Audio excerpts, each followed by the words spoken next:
welcome to Imola, Italy at round 2 of the 2002 FIA Formula 3000 Championship here on Speed Channel. I'm Bob Varsha along with David Hobbs. We're reviewing the 2002 season in preparation for live coverage of this elite level development series for the Formula One World Championship. Cars are lined up on the grid. Let's take a look at the Enzo and Dino Ferrari circuit here in Imola. David? Boy, this is always one of my all-time favorite circuits, Bob. It is great fun. Huge crowds gather here to watch the Ferraris mainly. But there you see all the turns. The start-finish line into Tamburello. Now a chicane instead of that very fast sweeper. Down to Villeneuve chicane. Tosa. A climbing uphill to Piratella. Then the swoop downhill to the Acqua Minerale. And then uphill to the Variante Alta. Very tight chicane, a bit too tight really. And then you start to go downhill to Rivazza, long left-hander, then the Variante Bassa and up to the start-finish line. Very technical track. No doubt about it, a great circuit, somewhat compromised by the chicanes installed following that fateful weekend in 1994 in which Roland Ratzenberger and Ayrton Senna were killed in separate accidents on the Grand Prix weekend. Here's the lineup. Sebastian Bourdais, second straight pole this season, starting alongside Brazilian winner Rodrigo Speraffico. Giorgio Pantano and Antonio Pizzonia will be on row 2. On row 3, Tiago Monteiro, the young Portuguese driver, and Nicolas Chiesa. On row 4, Thomas Engue, who dominated the Brazilian round till suffering fuel pump problems. He'll start next to Italian Enrico Toccacello. Patrick Freisacker of Austria and Ricardo Mauricio of Brazil, the Red Bull teammates, will be on row 5. Bjorn Verdheim of Sweden stalled on the grid in the season opener, but came all the way back to finish 5th. Mario Haberfeld and David Seldens, a couple of stars of this series for 4 years now. They will need to get some results and perhaps grab the championship if they hope to move up in their racing careers. And of course, David, once again, this is a Grand Prix weekend, so the pit wall will be lined with Formula One team managers. All the movers and shakers in Formula One will be here watching these young lions as they try and make it into Formula One. Get set for a great race, round 2 of the FIA Formula 3000 Championship. The start coming up after this quick break. My favorite Black & Decker is the Mega. Welcome back to Imola, Italy. You see the field forming up. To the right of your screen, Sebastian Bourdais with the Supernova team starts from pole position. Rodrigo Speraffico heads the column to the left of your screen. Green flag for the back of the grid. We're ready for the lights. Here the engines on, the 9,000 RPM rev limiters. We're away. A lot of cars squirming sideways. Great start for the front row. Absolutely tremendous, but they're still duking out as they're going to come down to that Tamburello chicane. Oh my goodness me. Right across the track from one side to the other. Alex Mueller never touched a thing. And the Durango Formula Car teammate to the winner of the season opening round in Brazil, Rodrigo Speraffico. That was too much.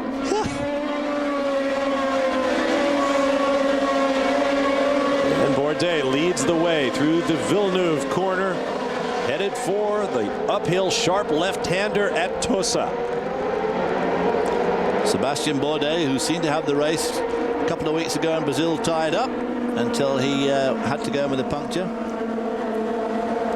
Great run up to Piratella there, down to the Acqua Minerale. A tight right-hander here. It used to be a chicane, now it's just a very tight right-hander, which leads to the uphill section.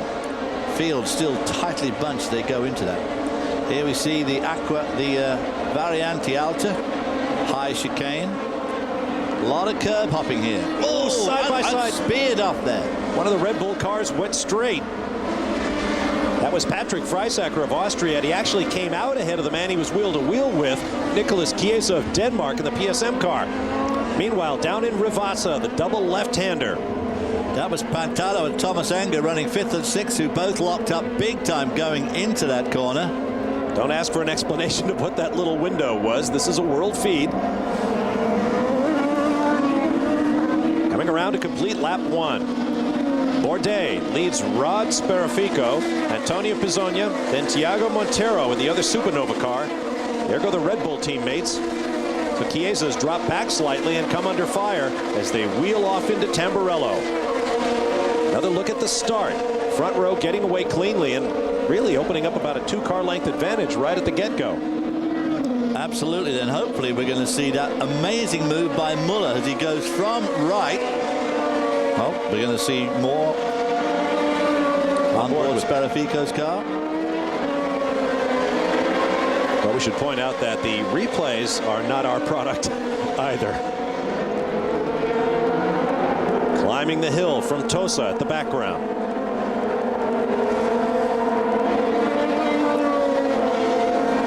Lap race. Once again, it's a sprint. No pit stops involved. If you head for the pits, your race is essentially toast. Oh yeah, you're absolutely done if you stop in one of these races. Very, very, very. There's Alex Mueller off to the left, and look at this, right sides, right through the threading the needle. And there's Freisacker in his battle with Chiesa up at the top of the hill. What a start to this race. Oh, that's Ricardo Mauricio, Freisacker's Red Bull teammate. It appears he is done. Back at Rivazzo once again. Very difficult corner here, especially so when you do that. That's what it's a downhill. That's what they call terminal understeer. That's Baumgartner, who we saw get knocked out of the race a couple of weeks ago in Brazil. Downhill left-hander. Here's another look. Baumgartner just too hot going in. Whoa! Well out into the gravel. Keeps his foot in the air, stopping it. Doesn't want to get bogged down in the gravel. A lot of interesting lines through that corner. Keep in mind, these are young drivers, mostly in their early to mid-20s. Lots of open wheel experience at the lower ranks. Things like Formula 3. Formula Renault, a lot of karting, of course. A lot of these guys come out of go-karts. This is Ricardo Sperafico in the Petrobras Junior team pits. Looks like he had right front end plate damage on his front wing. He qualified way back in 16th, so we could expect that came from contact with another car. Ricardo Mauricio going slowly. Oh, he has made the pits. That's right. He was pulled off elsewhere on track a lap ago. Just coming over the brow of the hill now. An absolutely beautiful track. On the inside, you'll find a couple of small family farms and houses right up against the outside wall. Very much a part of the community here at Imola. Oh, absolutely. The town is, well, just right behind us, standing looking at Rivazzo here. The city of Imola is just right behind us and that river. Oh, coming together here. Ryan Briscoe in the gravel there, but he doesn't stall it and gets it out. Lots of contact in the early going here at Imola. Field cycling through pit lane, the left of your picture, onto the front straightaway for these cars. We'll take a break and return in just a moment. Welcome back to round 2 of the FIA Formula 3000 Championship for 2002. I'm Bob Varsha with David Hobbs. We are at Imola, Italy. While we're away, David Salins in the Minardi got past Thiago Montero for 7th place. We see the top 6 led by Sebastian Bourdais, coming off his 2nd straight pole position in 2002. There's Salins in 7th over Bjorn Wertheim. Yeah, and Wertheim had that terrific run in Brazil, stalled on the grid and then came through to finish 5th. A lot of position changing here. Mario Haberfeld with Alex Mueller back to the lead. Bourdais, Sperafico. Ooh, super slow motion from our host broadcaster. See the leading trio bounding across those curves. They used a lot of curb, and that's a real good action shot of them using those curbs. Tamburello corner, chicane added. This corner used to go from across the back of your screen to the left side and then just rocketing over in one long, fast left-hander. Off and on here. Oh, Antonio Pizzonia trying to take advantage of that mistake by Sperafico. Not able to get it done. Pizzonia known as the Jungle Boy. Rodrigo Sperafico goes wide there, gets onto the gravel. Pizzonia is now putting on the pressure for that 2nd position, but Sperafico holds on, forcing Pizzonia wide. Here we see David Salins locking up, and he's being pressured by Bjorn Wertheim. This is for 7th spot. Salins' car, almost a picture-perfect copy of the European Minardi team. Both that team and this Formula 3000 squad owned by Australian-born airline bazillionaire Paul Stoddart. Here's a look at Pizzonia. Giorgio Pantano right behind him.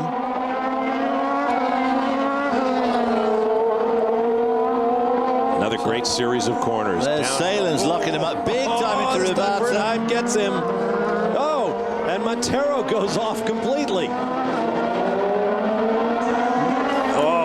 He's dragging a lot of gravel back onto the track there, and of course it gets in all sorts of nasty places on the car, all that gravel too. And Wertheim on the charge once again. Here's a replay of Montero going off. Alex Mueller just behind, says thank you very much, and sails on by on the racing line. A very lucky Alex Mueller, I might add, after that start. Whoa! Oh. Pizzonia losing it there and still holding off. That's Giorgio Pantano. Looks like he has him now. Well, Pizzonia had lost too much momentum there, and there's no doubt about it. Giorgio Pantano leapt and snatched that third spot away from him while he was floundering around in the gravel. That was certainly a great tank slapper, which he somehow saved. I'm losing track of how many we see it guys again. Look, almost thrown it off. Look how wide I mean, that thing is at right angles to travel. And look at the rubber he left on the road. But he lost just too much momentum, and Pantano got by him. Almost tried the hit check on Pantano to keep him back. So there's Pantano and the Coloni car beginning to pull it up away. Of course, Enzo Coloni had a Formula One team at one time. Race leader Sebastian Bourdais leading Rodrigo Sperafico, and Giorgio Pantano will be back to Imola, Italy in a moment.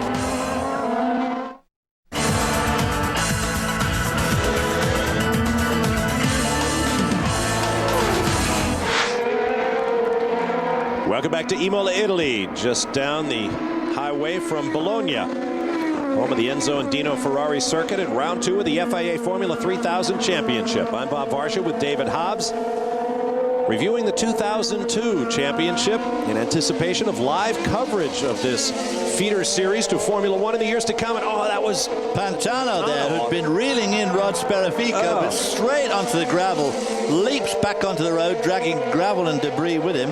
And he throws away about a 3-second advantage.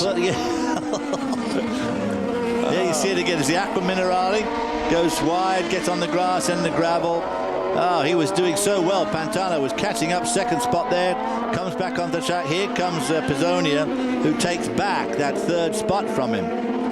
That was like brain lock or something. He just went in way too fast. Oh, way too fast of making the corner. But he's not far now behind Pizzonia again. So there's our leader, Bourdais, Rodrigo Sperafico. And then right behind him is going to be Pizzonia. And then behind him is Pantano again. Then Enga and Friesacker very close together. Now a big gap.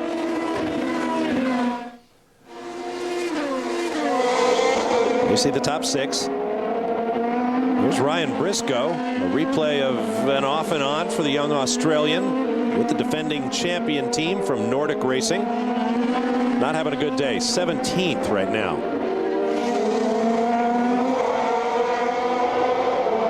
21 laps to go in this 31-lap sprint. There is Sebastian Bourdais, former protege of 4-time world champion Alain Prost. He's tested the Arrows Formula One car, but doesn't carry any personal sponsorship, and that has been a handicap for him trying to work his way up the ladder. Very hard for these young guys to find sponsorship. Formula 3000 is a great championship, and it's a great way to get into Formula One, but somehow for sponsors, it's not one of those things where you think about dumping, $750,000 or $1 million.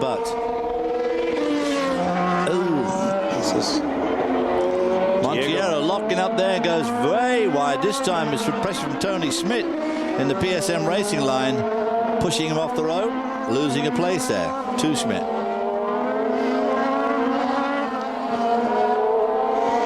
Bourdais hanging on. A puncture in Brazil knocked him to the back of the pack. He can only work his way back to 14th. There's Pizzonia, that's the front 4. Pizzonia and Pantano, then Enga, and Friesacker right behind him. So pretty tight race here, ready for the top 6. Pizzonia and Enga look to be coming under fire shortly. That's Alex Sparafico and Rob Nguyen. Nguyen, interesting character, born in Australia of Vietnamese parents. Lives in Austria, which you would expect, I suppose, of a young driver trying to make his way in European single-seater racing. Through Tosa, that famous left-hander. Used to be a very difficult entry to Tosa, very high speed. Now they have a chicane in front of it, the Villeneuve chicane. There's somebody coming to the pits. That's Tony Schmidt, who's just taken that position away. So we can figure out what's wrong. Talking with the crew, they don't seem to know exactly what the problem is. Looking at the suspension all round. Bit of head shaking there from the driver, which never looks too good. Not a good day for the defending champions from Nordic Racing either. Zolt Baumgartner runs 13th, Ryan Briscoe 17th. Meanwhile, here's Sebastian Bourdais continuing to draw away from Rod Sparafico. And he in turn drawing away from Antonio Pizzonia. We'll take a break and return with more of the F3000 Championship from Italy. Back to Imola, Italy, in round 2 of the FIA Formula 3000 Championship here on Speed Channel. I'm Bob Varsha with David Hobbs. We're approaching the halfway point of this race. Still no change while we were away. There's your race leader, Sebastian Bourdais, who started from his second pole position of the year. Rodrigo Sparafico runs second. Oh! Wow, that was incredible. That's David Salins in the European Minardi, Mario Haberfeld in the Aston Martin getting airborne and driving off, leaving Salins in the gravel. This is in Rivazza, right front to left rear. What gets him airborne? There. Oh, there. Oh, wow, he was lucky that didn't go over there, wasn't he? And lucky he didn't hit that wall. Jeepers, what a tangle that was. The suspensions had it on Haberfeld's car, though, I think. Well, I'd have to say Haberfeld, who was our runner-up in the season opener in Brazil, sort of made his own bed in that situation, tapping Salins into the spin. So both men appear to be done. Back to the race leader, coming up to lap slower traffic. This is when the going gets a little bit difficult. There's the yellow flags. Now that's not at the oh yeah, it is coming down to the crash side here at Rivazza. See if they've moved Salins' car yet. I suspect not. If our World Feed director chooses to show us. There it is. And Pantano.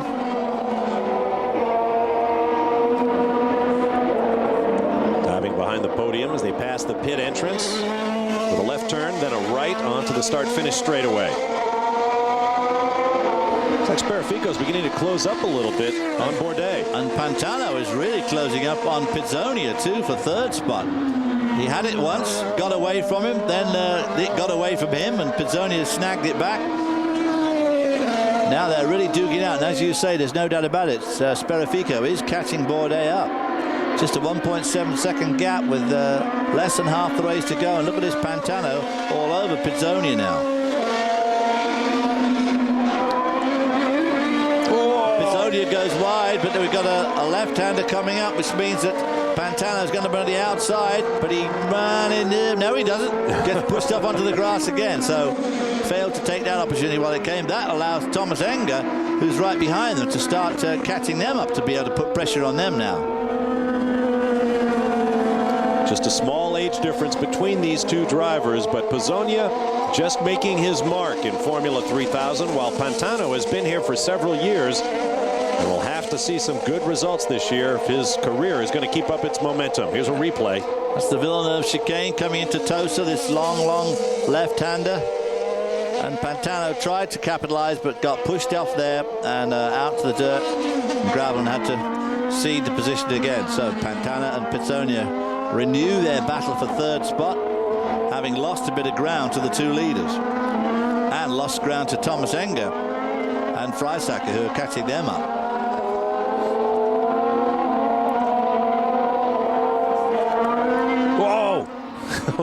Sorry, Sparafico just getting that little bit sideways, using those curbs on the exit of that final corner onto the start-finish straightaway. I don't think he's going to want to count on doing it that way every time. So Pantano looking in his mirror now as he sees Thomas Enger coming on.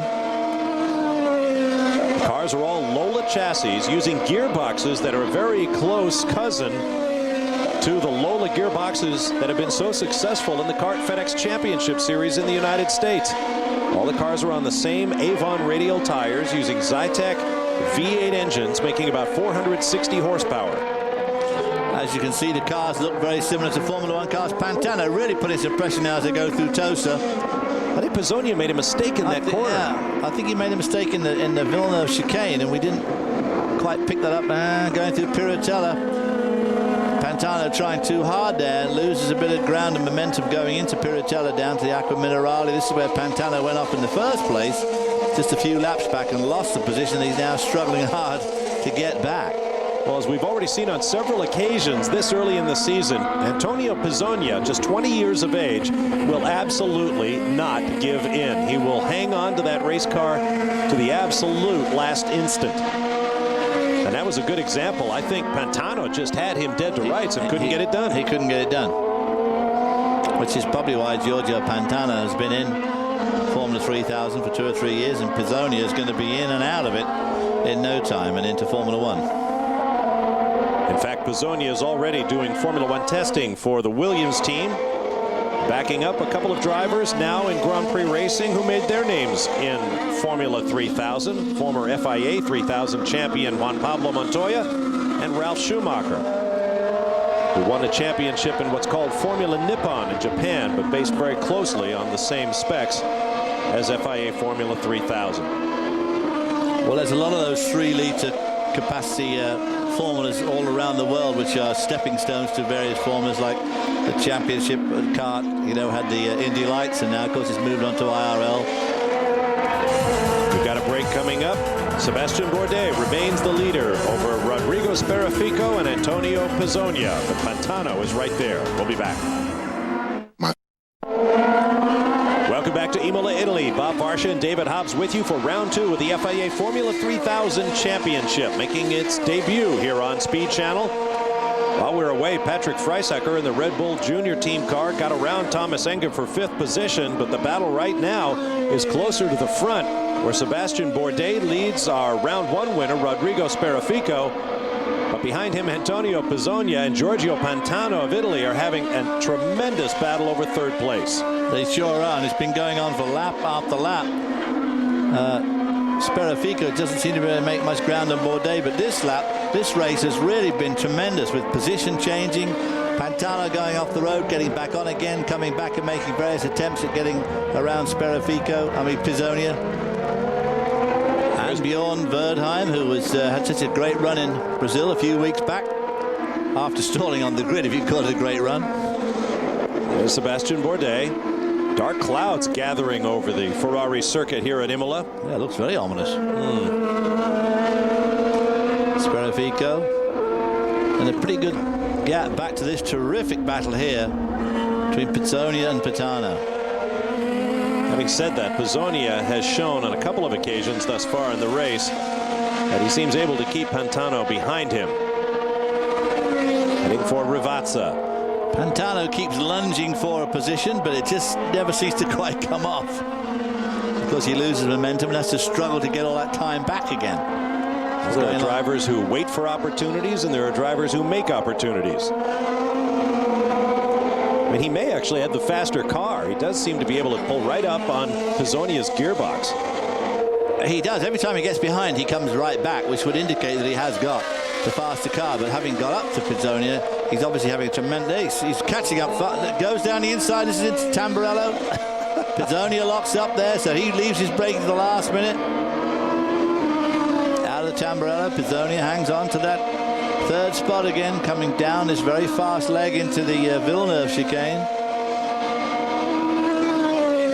We've seen a lot of people run wide there. Into Tosa, back to the 2 leaders. Speraffico closing up just that little bit. This battle may be closing up on Speraffico as well, although I'm still thinking Pizzonia is driving his mirrors more than he is the racetrack in front of him. He's got to be. I mean, Pantano is putting him under very, very strong pressure. Look at the different lines they choose. Pizzonia going wider just about everywhere. Over the brow they come. Up to the chicane at the top of the hill. the Variante Alta. Both behaving themselves here. There you see the road levels off, then suddenly drops down under that cannon sign down to Rivazza. Hard braking into here and a downhill run as well, which makes it difficult. It's the battle for 10th. Diego Montero being challenged by Rob Nguyen and Enrico Toccacello of Italy. That was close.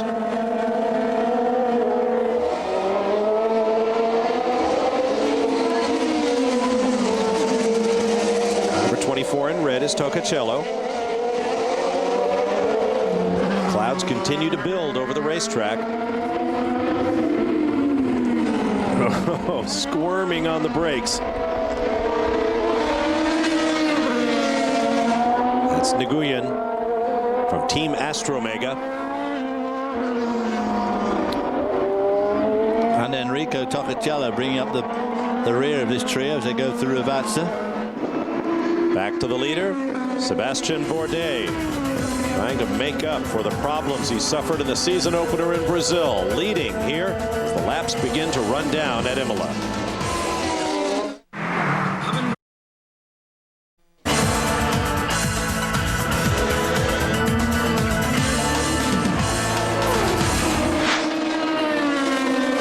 Welcome back to Imola, Italy in round 2 of the FIA Formula 3000 Championship. Bob Varsha and David Hobbs with you. Sebastian Bourdais remains the leader. He's coming up to lap Riccardo Sperafico, twin brother of the man who currently runs in second place to Bourdais, Rodrigo Sperafico, but Riccardo gets out of the way. I was just about to recall back in 1996, the two brothers were accused of collusion in the British Formula Ford Winter Series when Riccardo won the championship when his brother Rodrigo collided with his brother's main rival, a driver by the name of Mark Gleed. There was a big protest, a lot of fussing, but the result stood. No problems this time. A clean pass there. Pizzonia and Pantano still having that terrific battle. Oops. It's one of the Durangos. The helmet colors, I'm guessing that's Alex Mueller. We saw that huge off and on for Mueller at the start of the race. I still don't know how he threaded that needle. There's Bourdais driving for the Supernova team in a paint job that recalls the Renault Formula One team, which of course was the old Benetton equipe. Sperafico next. And his brother behind him, who they've just lapped. And here comes Pizzonia, still under pressure from Pantano as they go through Rivazza. Pantano obviously dearly like to do well here. Muller's day is done. And that paint job reminds me of the old Benetton team, the colors of Benetton. Things are closing up a bit. 8 laps to go. So there's time yet for Rodrigo to try and make it 2 wins in a row. Even if he doesn't win it, he'll be in a strong position in the championship, having won the first round in Brazil 2 weeks ago. Right behind him is twin brother Riccardo. Quite a bit of daylight now between this Sperafico, Rodrigo, and third place car of Pizzonia, which is what we're looking at now. Right behind him is still Pantano trying hard as they come out of the Villeneuve chicane into Tosa.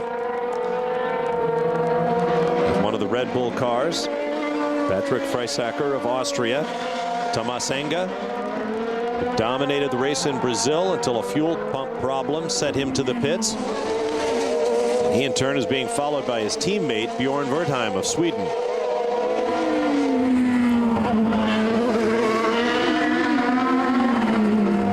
I think there's more traffic in Sebastian Bourdais' immediate future. Car's actually looking pretty strung out, so hopefully he's got plenty of time to circumnavigate any traffic. But traffic is always a problem in these races. It plays a very important part. That's still Riccardo Sperafico. And here's Pizzonia under pressure again. Pantano tries to come from way back, and he's off the road again. This time at Rivazza. The first time was Acqua Minerale. So he's lost all that ground. It's going to be interesting to see now if he can pull all that back. Like we've been saying, he's got the faster car by the look of things. Now it's full of gravel, and Freisacker's right behind him now. And I have no idea who that is, but I would dearly like to know. I was sure Pantana was just going to spear Pizzonia right Boy, there. that was close. I tell you what, Having said that, he didn't really lose all that momentum as he brings a lot of gravel back trap onto the track.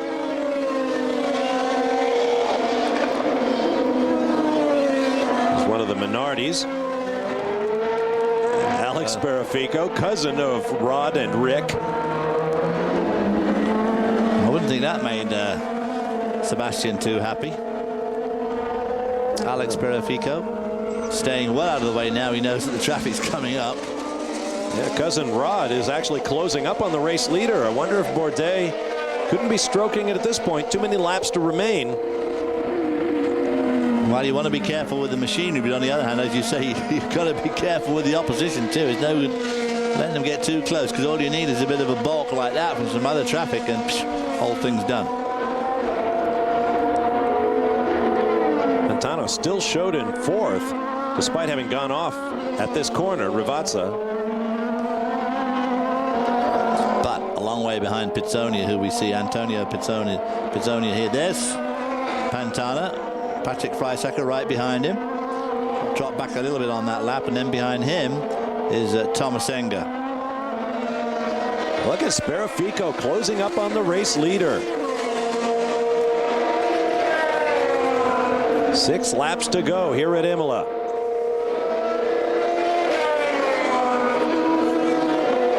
Well, there's a view from one of the pits. Looking at the computer screen. That's in the Supernova pits. No need for the wet tires, but may as well have them out in the pit lane. And Sparafico's getting close enough now. He can smell it. Plenty of time to plan his move.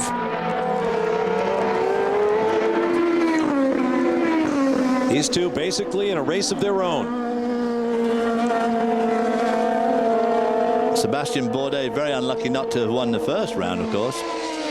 Having a flat tire, which put him to the back of the field, and never recovered enough to be a factor in the points.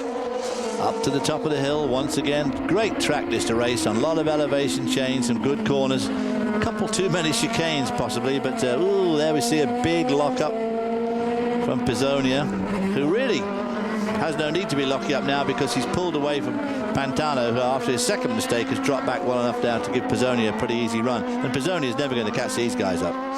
Not much of a visible flat spot on those tires. I think these Avons are pretty firm, shall we say. Yeah. They're a controlled tire. They like to keep them. They don't want them wearing out too much. Take a lot of beating. This is for 10th place. Tiago Montero, Rob Nguyen, Enrico Toccacello, and Ryan Briscoe. Last car in red. Nguyen and Briscoe both from Australia, of course. 5 laps to go at Imola in round 2 of the FIA Formula 3000 Championship. We'll take a break and return in just a moment. Stay with us. Welcome back to Italy. Round 2 of the FIA Formula 3000 Championship winding down. That's Riccardo Mauricio in the Red Bull car. And here is the race leader, Sebastian Bourdais, who has led since the lights went out from pole position, his second straight in 2002. But right now he's coming under fire from that man in the sky blue car with the yellow mirrors, Rodrigo Sparafico of Brazil.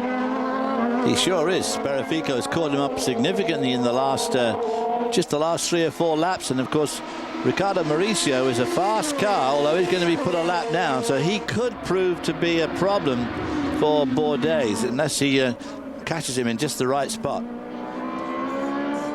Oh, well, there is Mauricio. We saw him have problems earlier in the race. He limped around to the pits, got going again.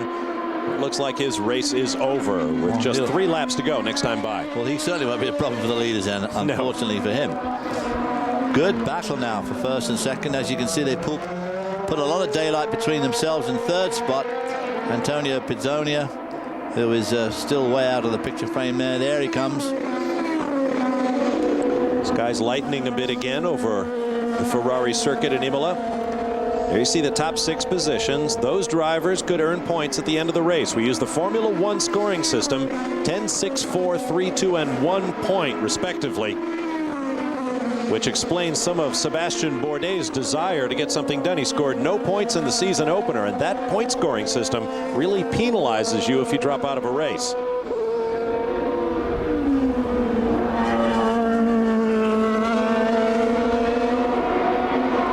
Sparaffico still there, not quite able to engage the race leader yet. Boy, he's pretty close, though, and he is definitely catching up. I mean, if Bourdais is playing this cool, he's let him get dangerously close with enough laps left because they've got more traffic to get through.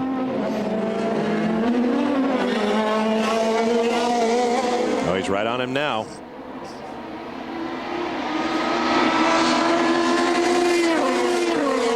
At the end of that start-finish straight, he doesn't. It's as though Bourdais just has a little more top-end speed.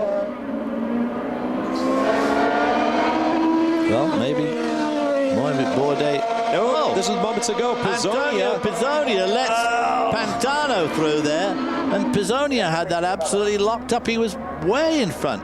Oh, Rodrigo Sparaffico going wide there at the Villeneuve chicane. That's going to cost him dearly because it's going to take him forever to get that time back, and he doesn't have forever. They're getting very close to the end of this race now. So a bit of an error there at the wrong time in this race.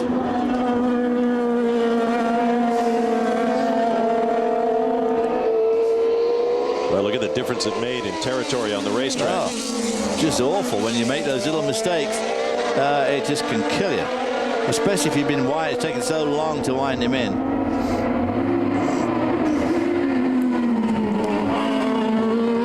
Good look at Bourdais.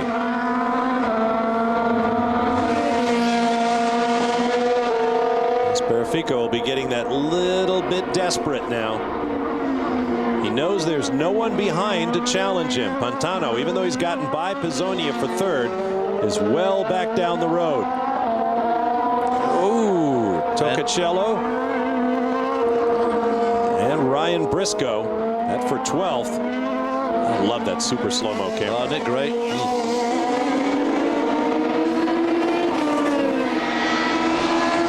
2 laps to go.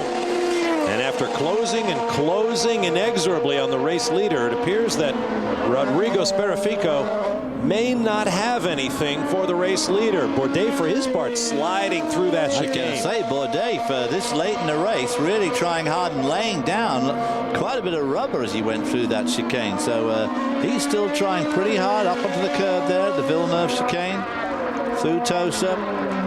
Still having to fight pretty hard to keep Sparaffico off, in spite of that mistake that Sparaffico made just a lap back there that lost him quite a bit of road space, track space. May not be done with this one yet. Obviously time's running out. Sébastien Bourdais looking anxiously down the road, making sure that he can't see any traffic coming up that he doesn't want to meet at the wrong place at the wrong time. But there's certainly none in view there. Getting darker by the moment in Imola.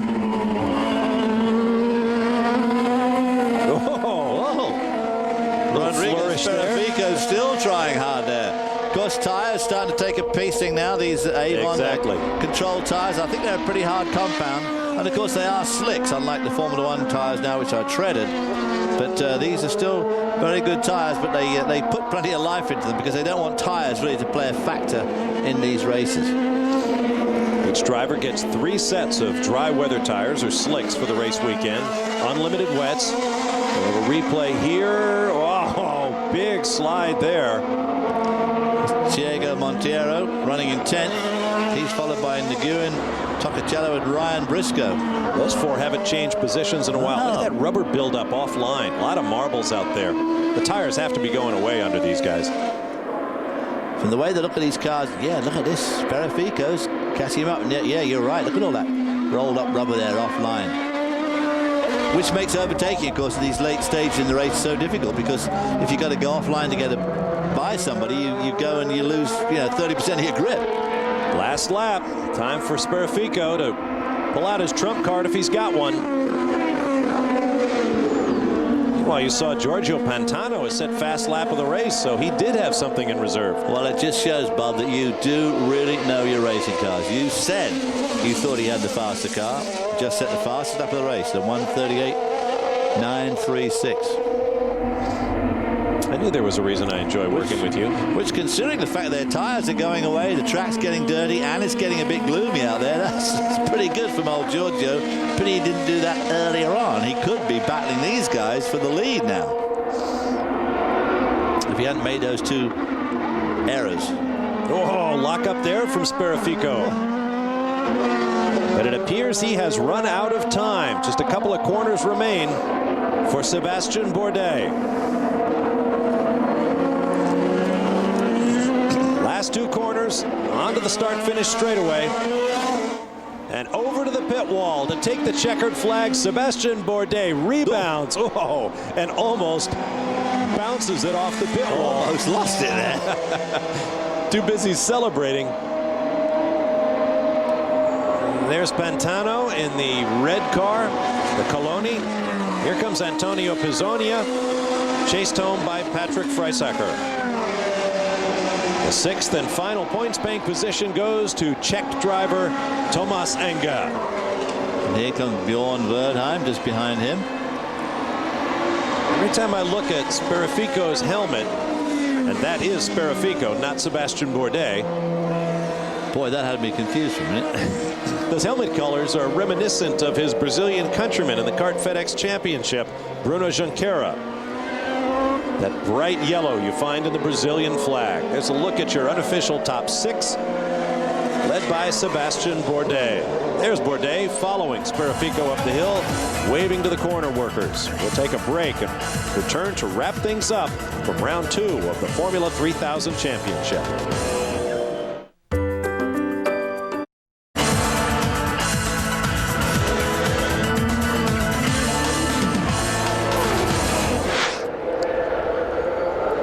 Welcome back to Imola, Italy. Round two of the FIA Formula 3000 Championship for 2002 is now finished.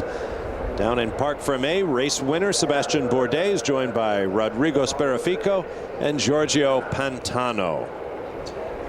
It's a celebration by Bourdais, who had a lot of work to do following his disappointment in round one in Brazil. He takes pole and victory. Speraffico, the Brazilian winner, and Antonio Pizzonia in fourth are the only two drivers to repeat in the points-paying positions from round one. Bjorn Verdheim, fifth in Brazil, finishes seventh today. There you see the rest tight of the battle field. all the way through that. 11th, 12th, and 13th were involved all the time.